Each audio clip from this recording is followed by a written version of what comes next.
Hey everybody, it's Charles from HumbleMechanic.com with Eric the Car Guy taking your questions. This is episode 209 of the Humble Mechanic podcast. All right, a little bit different scenario that we'll talk about in just a second, but remember, if you want to get a question on a show like this, email me, charles@HumbleMechanic.com. Put question for Charles right at the top in the subject. Ask the question just in the body of the email, then give me all the details of the question. Doing what Eric is miming really does help so much. Also, if you don't see your question on a show like this, be sure to check out the quick videos playlist on YouTube where I do one question per video.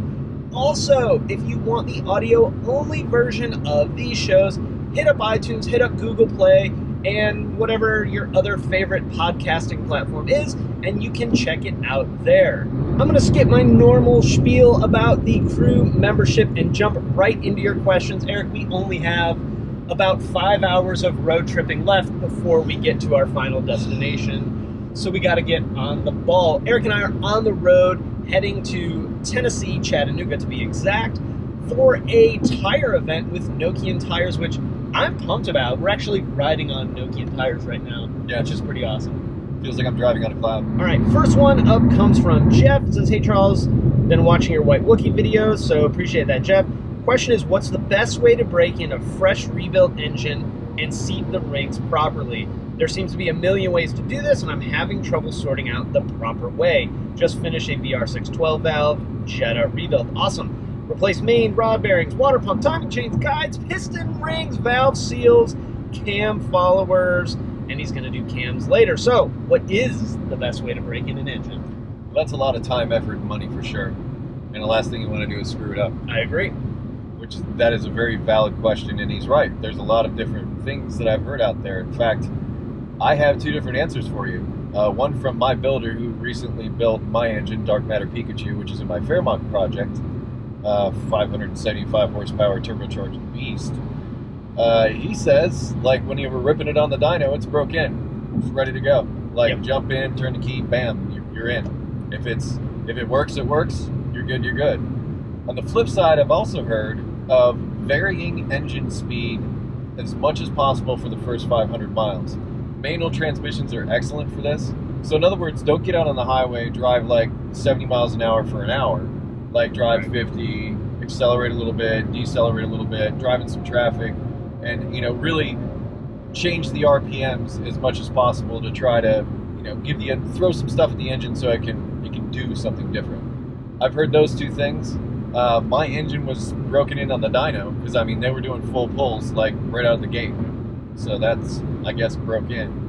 But that's what I've heard. How about you, George? I actually mirror that answer very much. When you look in your owner's book of your car, that's what it says: varying RPM, not extended idle times for 500 to 1,000 miles. So the other thing is actually more to where you said at first, is that when you speak with race car engine builders, they don't break it in for 500 miles. They put it on the dyno or put it in the car and they load it up. And I think that really is the key, is you don't want it on your fresh rebuild, fire it up and let it idle for 20 minutes. It's bad for camshafts, it's bad for lifters.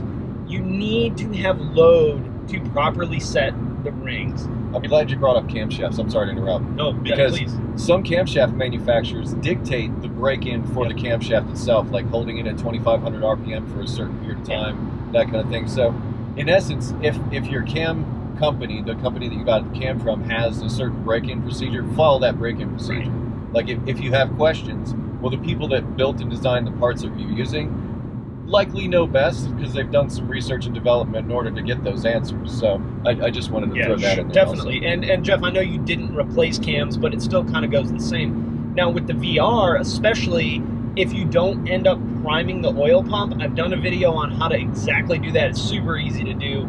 You can check that out. If you haven't primed the oil pump, when you first hit that key, your engine is going to be starved of oil. So you need to immediately bring the idle up.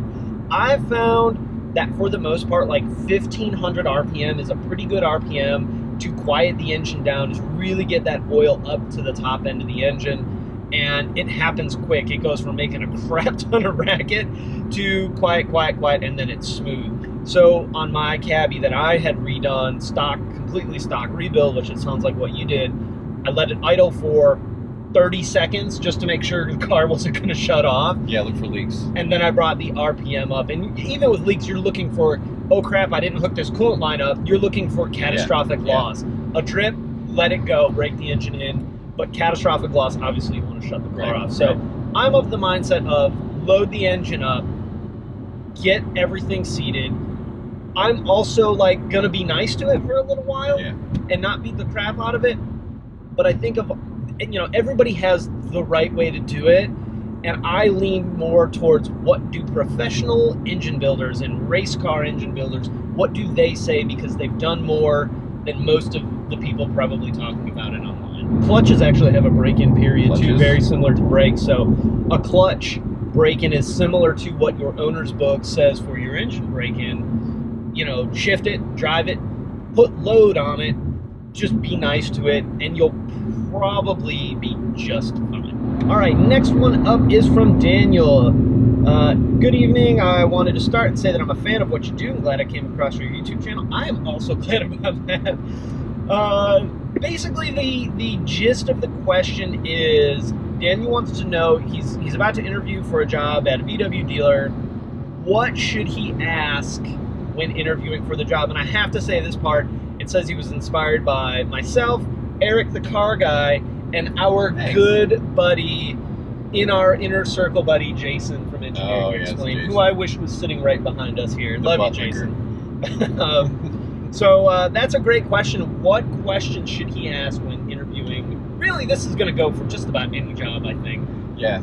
In fact, I did a thing about job interviews, and I said, especially if you're a technician and you've spent a lot of time and effort into getting your automotive education, you're going to go out there and get your first job. You want to make sure you land someplace where you're going to be happy. Yep. And it's not so much the questions that you ask the person that's interviewing. I think if you can get the opportunity, find your way into the shop and talk to the guys that are actually working in the shop and see how they feel about where they work. I think that's going to be, you're probably going to get the best feedback from that. And also you get an opportunity to see some of the people that you might work with.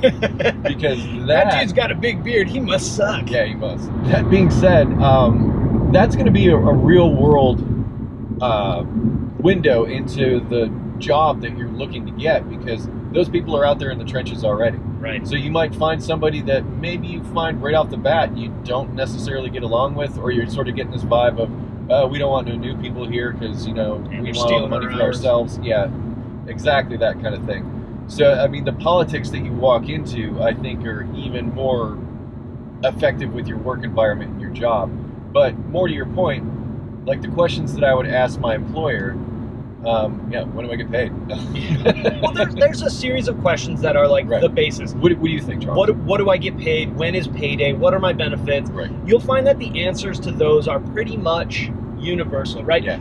Company A is going to have a little bit different compensation package than Company B, but it's not going to be that different, especially if you're the new guy, right? If this is your first automotive job, you're not going to get paid a ton of money, which sucks because you're probably buying a lot of tools. Right. So that's kind of like, okay, it is what it is. The questions that I always want to know are, when is training? How do I advance? How do I learn, this stuff? Do I have to go to school, or does somebody come here and train us? What's the online training availability like? Is there a tool allowance that the company offers? What happens if I break something? Do I have to pay for it? Or does the company buy the parts? So the way it worked at my dealership, if I broke something and wasn't a scumbag about it and just fessed up to it, the boss man might not have been thrilled, but it was, okay, make it right. And that meant he bought the part and I did the labor for free, which I thought was a pretty fair way to do it. Because, I mean, things break. Sometimes you were being, in a rush or in a hurry and you broke it because you weren't paying attention. Or just sometimes things break. Or sometimes you look at it wrong and it breaks all on its own. It just exploded. So those would really be the questions I would focus on, beyond how much do I get paid, when's review time, what raises do I get. And your point about going back in the shop is one that we, at the dealership I worked at, made a huge deal about. Go in the shop. Like, I'm not going to hold your hand. I'll introduce you to one person. That's excellent. And walk around and talk to everybody. They'll be honest with you. If they're open about it, I think that's very telling. If they're not open about it, that would give me pause. That would be a red flag. Like, oh, you don't want me to go and check out the work environment that I'm going to be spending my working life in day to day, and talk to the people that I might potentially be working with. That would give me pause. Yeah. But you can also ask about things like, you know, how many ROs average do you guys do a day? What's your busiest month? You can get really deep and start talking about labor rates and effective labor rates. That'll impress your boss if you start asking impressive, about or things, they might fire you on the spot. about things like, you know, effective labor rate and whatnot. But another thing I would make sure, because I never really liked this pay scale, is does your dollar rate change based on the job you do? So some shops have a maintenance labor rate that they charge a customer and a maintenance labor rate that they pay technicians. It sounds like an accounting nightmare to me, but I always got paid the same dollar rate no matter what job I did.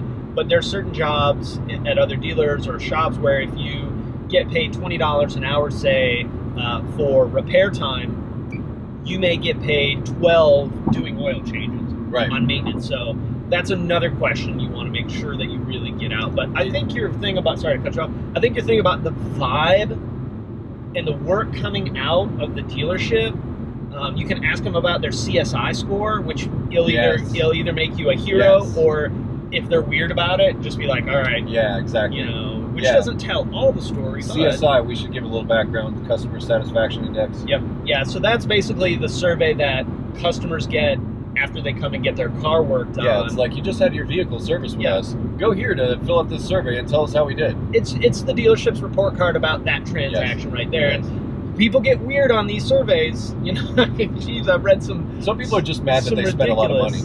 Or they're mad at the car, or they're mad because your popcorn was stale. I mean, there's all kinds of. But exactly, if the company has a low CSI and doesn't have a plan to correct it, or isn't focusing on it, which may be why you're being hired. To me, that's a problem. Yeah. If they're not, I mean, I think in a lot of ways that survey is stupid, and it's used to leverage people and not give them the pay that they deserve. Right. But it can also be an accurate indicator of the spirit of the building you're working in. And since you're not working there, it's not any reflection on you or your work at all. It's a reflection on the dealership where you're applying, which you want to make sure that you go someplace that's worthy of you and your skills, because you're going to spend a lot of time there, a lot of effort. Hopefully you're going to get along with people. Hopefully you're going to find a place where you can make a decent living on top of that.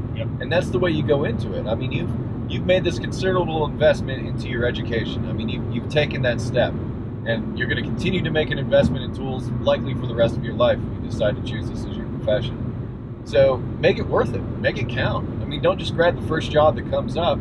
Shop around, because technicians, good technicians especially, are in short supply now.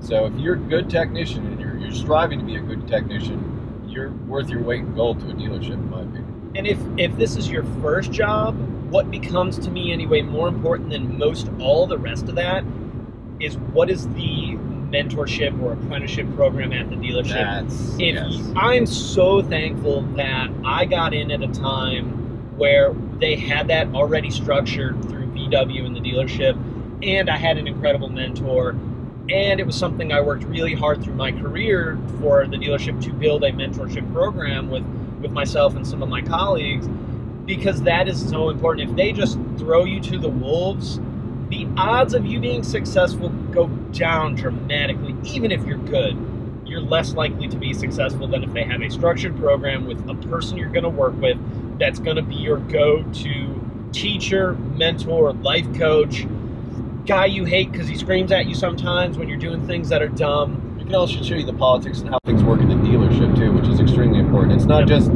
doing the actual work itself, it's how to get along in the work environment. So I think that, like, those are some of the key things. I mean, this is a deep, deep topic. It is. And you could go on for hours about what you really need to do. But I think getting that baseline feel is so important, because you're never really going to know, what it's like until you're in the building, turning wrenches, working with an advisor, and punching a time clock on an RO.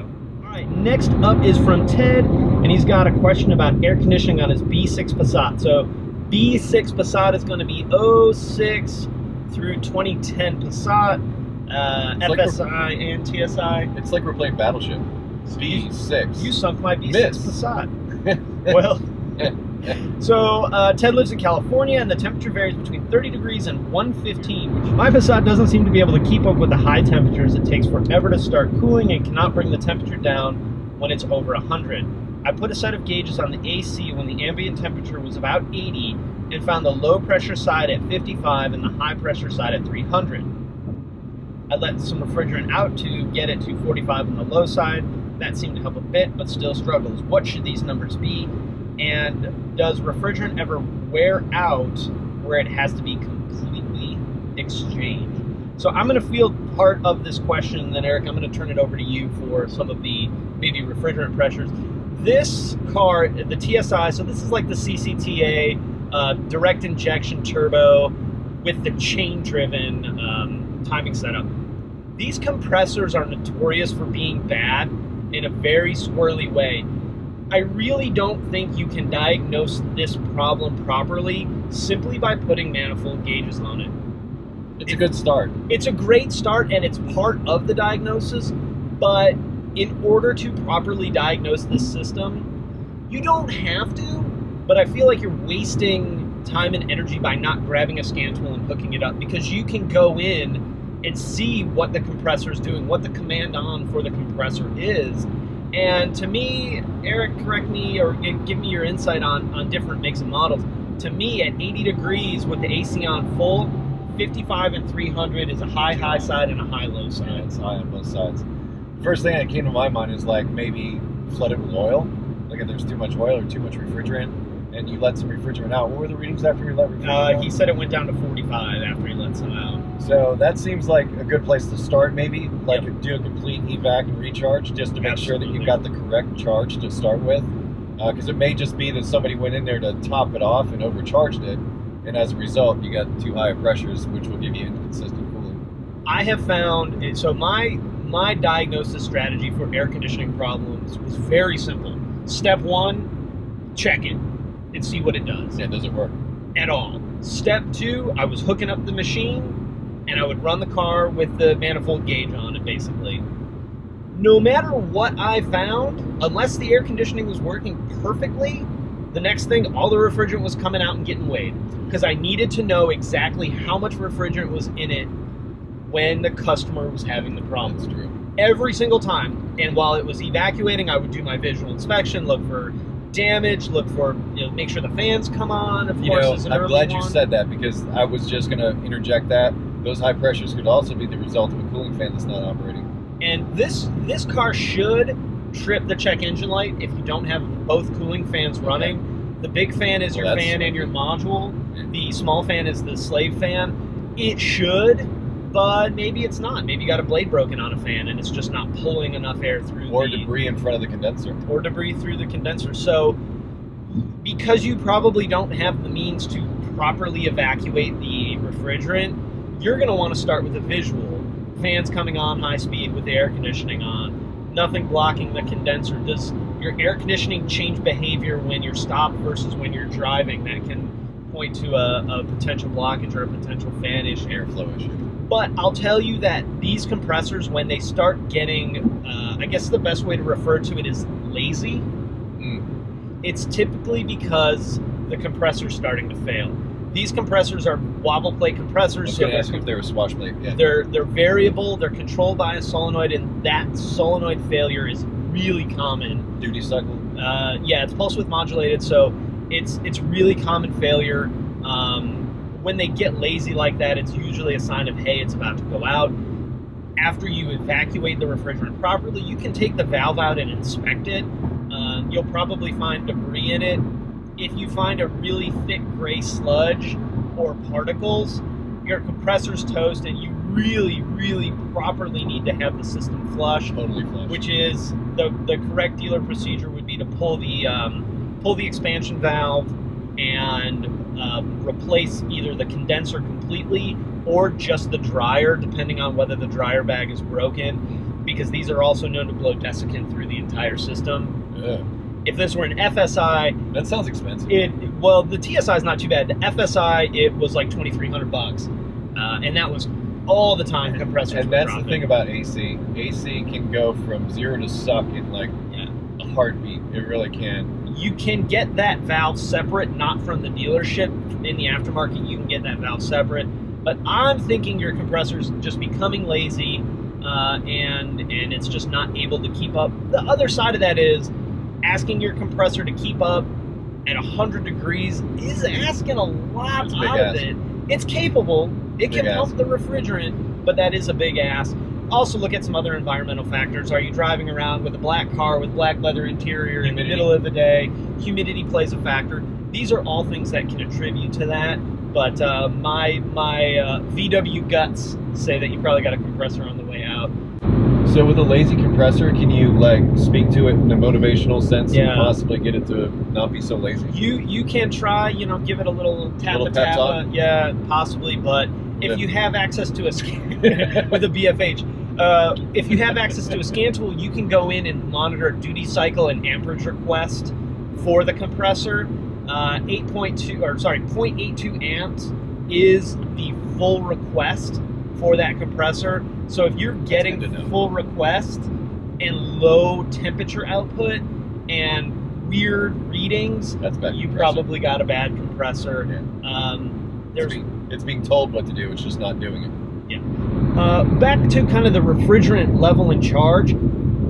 Those are like, I don't know, 700, 800, I think 650 to 800 grams, depending on the system on a VW's kind of average charge level. 100 grams is enough to make your air conditioning start acting weird. The old Torags, if it was over 100 grams low, would start blowing different temperatures out of the passenger side and driver's side vent. So I've seen that. It's that sensitive that an eighth of a charge off can make it start doing squirrely things. So before I spent $1 on any component, I'd make sure the refrigerant level was right. Yeah, because it sounds like, especially with cars that may have been out in the aftermarket for a bit, the first go-to for just about anybody, especially if you walk into the auto parts store, is here's a can of stuff, put it in there, see if it works. And that is often the wrong move in my view. Even the ones that have gauges on it, I found to be incredibly inaccurate. Useless. It's great if you're just trying to charge your system up initially, but yeah, if you know it's going to leak and you're just ignoring it. But I've lived by refrigerant charge as a very early step in the diagnostic process. All right, guys, we are going to wrap it up there. Questions, comments, you know what to do. If you like the video, thumbs up. If you're listening on the audio side, do me a favor and head over to iTunes and throw it a review. If you liked it, hit a 5-star. If not, well, that's cool. You can give it the star you think that it deserves. 5 stars. If you want exclusive content, discounts you can't get anywhere else, to places like Eastwood, oddly enough, Sonic Tools, MT Knives, Black Forest Industries, and more, check out the crew membership program. You can also throw some support on Patreon or use my Amazon link. You can also check out Eric's premium membership, which is pretty rock star. They found out early about this vehicle that we're driving in now, which is pretty cool stuff. Always like that kind of thing for premium members. Don't forget to follow us both on Facebook, Twitter, Instagram, and I don't think Eric Snapchats, but let's be honest, I don't do a whole lot of that either. So you can check that out there. All right, guys, thank you so much for watching. Thank you so much for listening, and we will see you next time.